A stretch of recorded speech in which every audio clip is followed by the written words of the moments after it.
Sagutin ko lang mga katanungan, kung malas daw po yung mismong headboard ay nakatapat sa mismong bintana. Ang bintana kasi nababasag po yan. Kaya dapat po pinagpapahalagan yung headboard. Dapat po ito ay nakatapat sa pader para pagdating sa usapin ng kalusugan, mas magiging malakas tayo, hindi tayo magiging sakitin kapag yung mismong headboard po natin ay nakatapat sa pader. Proven po yan at isa na rin ako sa papatotoo po dyan.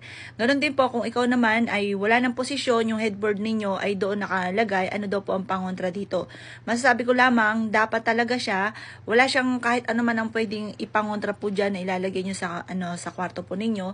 Mas maganda sana kung ito po ay kahit patagilid ang posisyon ng inyo pong higa, basta yung mismong headboard ay sa may pader po halimbawa itong headboard, eto diyan nakatapat yung inyong ulo sa mismong pader mga bossing. Kasi yan po ay mas magiging healthy po kayo.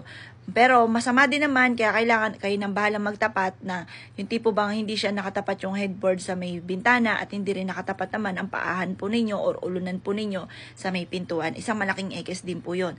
Sa pintuan, isang negative po yan, maaaring lagi ka rin magkaroon ng karamdaman at alam nyo naman kung ano yung tinatapat sa may pintuan.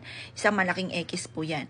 Kaya bahala na po kayo na mag-ayos sa inyong higaan, basta kailangan hindi siya nakatapat yung headboard sa bintana at hindi rin nakatapat yung ulunan ninyo or paanan ninyo dahil isang malaking malas kapag yan ay nakatapat sa mismong pintuan.